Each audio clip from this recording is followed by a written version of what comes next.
Hey, this is Tom from Martial Tactical Defense. Today we're going to discuss the fundamentals of security. I basically put this together consulting with a number of professionals in the industry, as well as drawing my own experience running a security team, being a self-defense instructor, having formal law enforcement training, and also being a bouncer. So basically just giving you guys stuff that's based on real life experience. The first one is call 911. Get the professionals there as fast as possible. They have the highest level of authority, so you want to get them there. They have no problems coming, even if it turns out to be a non-violent event. They much rather do that than have something serious happen. So don't be afraid to call them. They have to get back up as well if it's a serious situation where there's a high risk of violence. And the second one is body language.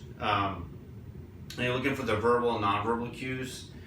It could be said that the eyes are the window of the soul, but in self-defense, it's the hands. Okay, the hands are what's going to kill you, or what's in the hands. So you want to look around the chest level, just below the waist belt. Keep an eye on what the person's hands are doing, where they're at. If they're clenching their fist, pumping them, that could be a sign that they're ready to strike. If they're hiding one hand, if they're talking, this one's moving around, the other one is kind of sitting back there.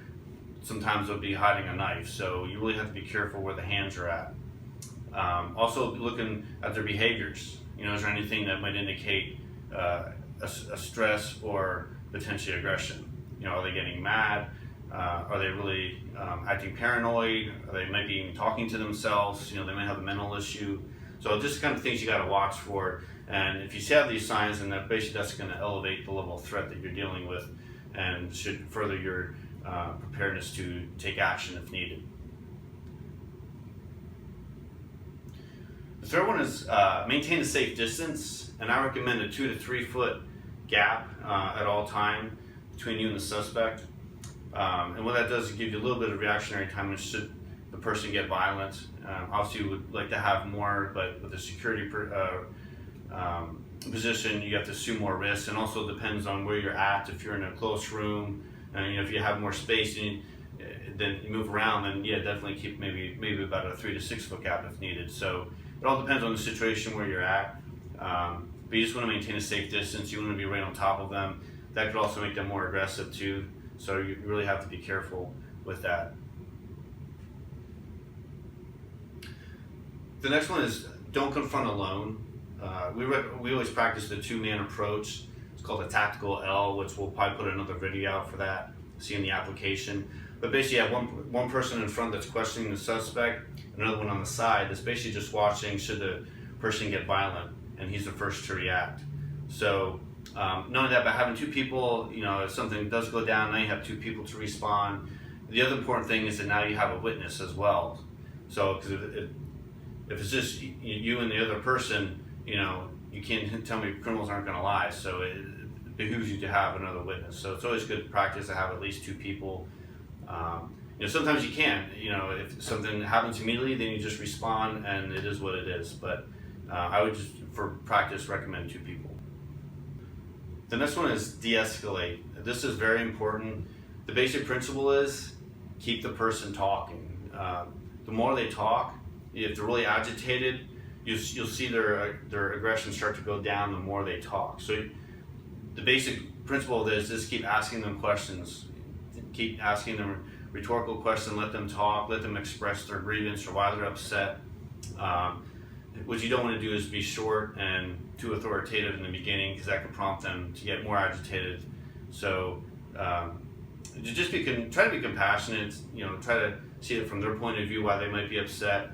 And one of the principles of psychology is that people always do what's best for them. So if you give them options or some choices that they can do and present it to them and help them think them through, it's very beneficial, and it works out a lot. So really practice those de-escalation skills. And this is something you can do with different scenario-based training. Get some guys and do some role play. It's really good. And it's actually a lot harder than you think too, because you're trying to watch a lot of different things when you're dealing with somebody. So give it a try. The next one is hands in the guard position. this is one of the most important things for security. If you notice, I'm always talking with my hands, and I'm always keeping them about this level. And what that does is, allows me to respond quick if I need to from this position versus having my hands down. So it's very important that you always be prepared, especially if you're only assuming a 2 to 3 foot distance between you and the suspect. So from the hands, and I always recommend keeping them open versus closed, obviously, because you can grab and you can also strike. A lot of different things you can do. And you can also use it to cover your center, but also direct them if you need to take them to another room. So a lot of stuff you can do with your hands, keeping them in this position.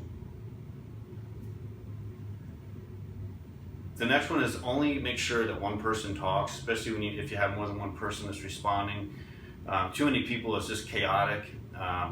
And then the person of interest can basically get more agitated and become more violent. So basically just have one person talk and the other person is just watching the body language and can respond if it gets violent. Is keep yourself between those you're protecting and the suspect. So this is where it gets hard, because as the situation moves around, if you're going in and out of rooms or transitory spots, or places where there's not a lot of room, it's very crucial that you kind of keep that principle, that distance. The next one is only protect the greatest number of people. If you're limited resources and something happens, you want to protect the greatest number. I would recommend at least having 2 people respond to an incident, but you don't need the whole team there, and then basically you're leaving all the other people that unprotected. So just try to keep that principle in mind, because everybody wants to respond and help out if something goes down. So it's very important. It takes a lot of discipline and practice. That's something we actually incorporate in our scenario-based training of people holding their spots. It's very important. And the last one is very important. Just make sure you use physical force as a last resort. Just because you can do something that's permissible in a criminal law doesn't mean you can't be sued civilly and actually lose. So that has happened to a number of people. So it's very important.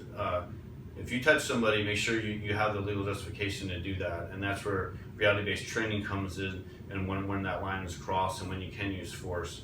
So just keep that in mind. It's always be your last resort. We want to help people do security, keep them safe. We don't want to get in fights. So we want to be key peacekeepers.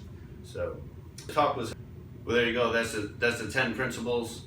What you want to do is make sure you have these committed to memory, because in a violent situation, you're not going to recall them. So you have to be really ingrained in your mind.